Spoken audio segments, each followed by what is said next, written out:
This image is nightmare fuel for CaitlinClark's haters because everything just changed. Let me break it down. They thought they had Caitlin cornered. She was injured, sidelined, and the Fever were struggling without her. They were convinced. Diana Taurasi's reality is coming. Prophecy was finally playing out. They smelled blood and wasted no time throwing cheap shots. But then came the Commissioner's Cup. Indiana's win flipped the entire script. No one saw it coming, least of all ESPN, who completely embarrassed themselves with their coverage. We'll get to that in a second. This victory reshaped the season for Caitlin and the Fever in 3 major ways. I'll explain each in this video, but here's the truth. The more success Caitlin earns, the louder the hate becomes. The war on hand on the Fever only escalates from here, and Caitlin's post-game quote, "Just wait. That line will go down as a prophecy."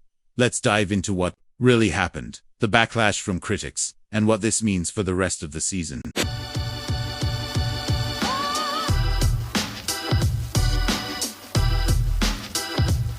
Let's start with the obvious. This is what Fever fans hoped for at the beginning of the season. But almost no one expected it going into the Commissioner's Cup final. The year started with sky-high expectations. The Fever were being talked about as legit championship contenders. They signed big-name free agents, launched the bold "Now You Know" campaign, basically saying, "We run this league. Deal with it." And of course, they had CaitlinClark coming back stronger, faster, and laser-focused on leveling up her game.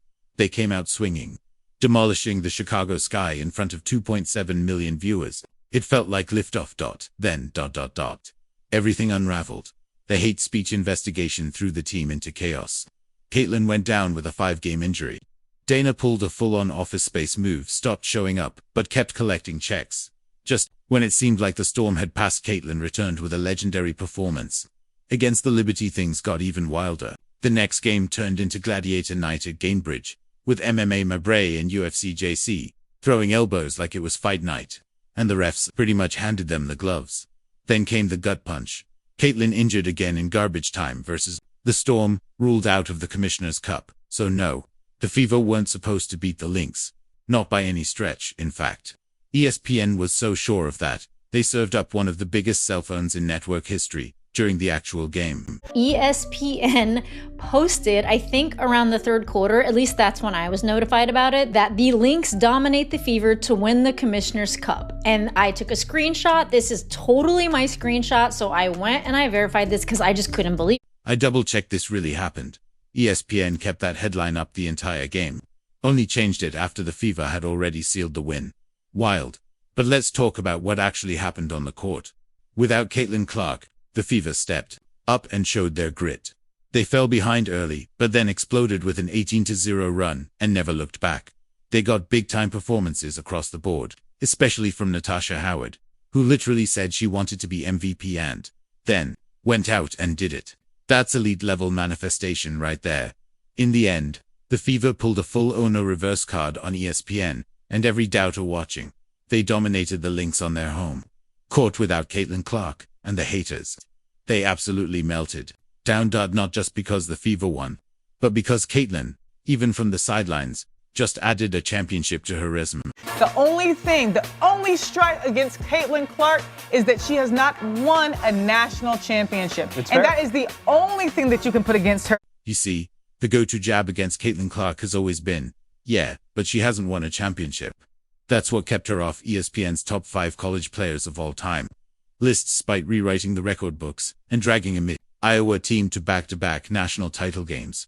And even though the so-called rivalry with Angel Reese is basically played out, because let's be honest, they're not even in the same stratosphere when it comes to talent or impact. That tired narrative has stuck. Caitlin had no ring.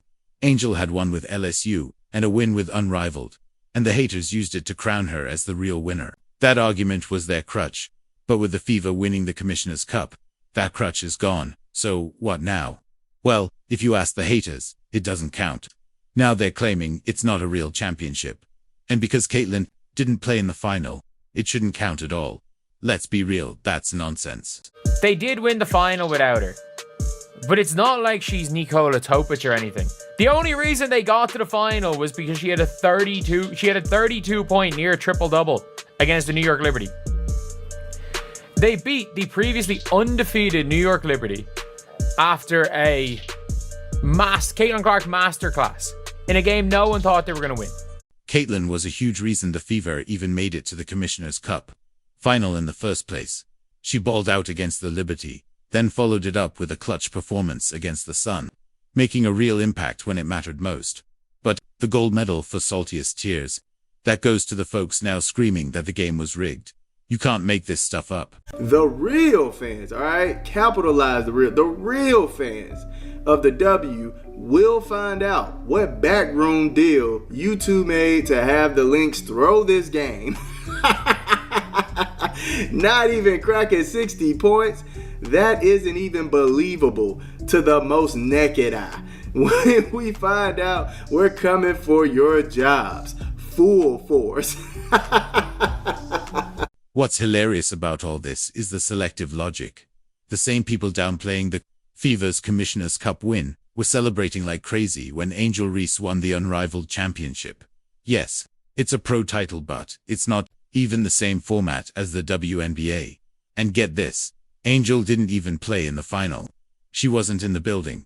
Did that stop the media, fans, and Angel herself from claiming that ring? Not at all. They made graphics, ran headlines, and used it as ammo to tear CaitlinClark down. Angel has 2 chips. Caitlin has 0. But now that Caitlin played a key role in getting the Fever to the final of a real WNBA in-season tournament, suddenly it doesn't count because she didn't play in the final. Oh, and it was rigged, too. Sure, Jan. But here's where the haters are truly shaking. The Fever just won on a huge stage. Without CaitlinClark, they beat the Lynx, the best team in the league at the time, 14-2, on the road, in a building packed with Iowa and Fever fanciest. Basically Carver Hawkeye North, but still a road game. And it's more than just a win. It's proof of concept. The veteran leaders Indiana brought in for these pressure moments. They showed up. Natasha Howard was a beast. Sophie Cunningham was clutch. Add that to the strong seasons from Aaliyah Boston and Lexi Hull, and suddenly, this team is coming together. Are they perfect? No. Can we still complain about coaching? Of course we're fans. That's part of the deal. But you can't deny it. The trajectory is changing. And remember, earlier when I said this win changed the Fever's season in 3 major ways. Let's break that down next.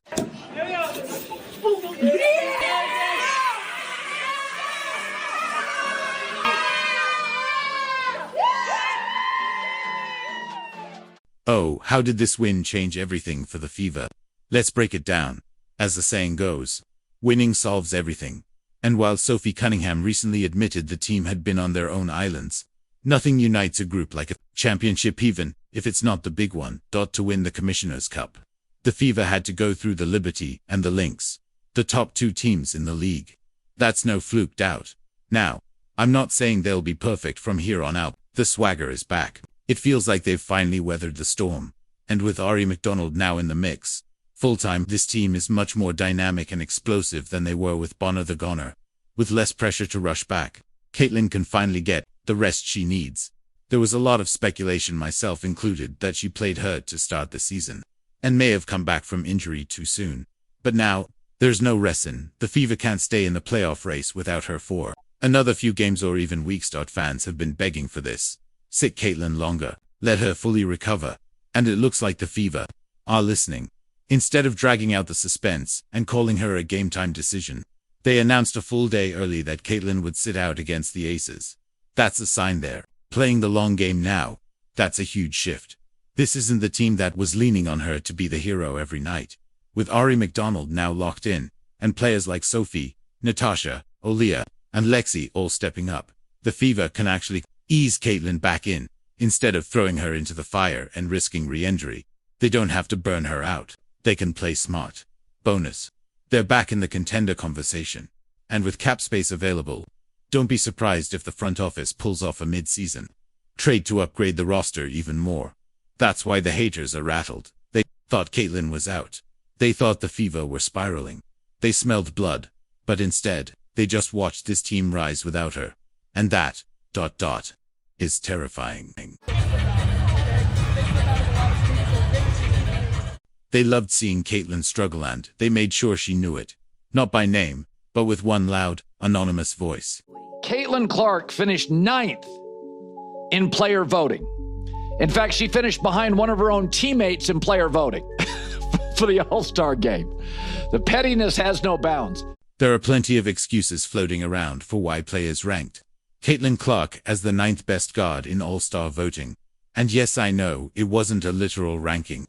But no matter how you spin it, when you see how teams consistently dub her, when you look at the stats, even factoring in injuries and a few rough outings that were clearly impacted by those injuries, this doesn't add up. It screams hit job. There's just no reality where CaitlinClark is the 9th best guard in the league. Not even close. America loves her. The fans clearly love her. The media likes her. But the players can't stand her. 9th best guard in the league. Don't try to give me the excuses of, well, she's been struggling lately, or she missed some games with injury. Come on. This is insanity. And I think it's an activist vote by the women of the WNBA who simply cannot stand her success. It's so dumb and it's so childish.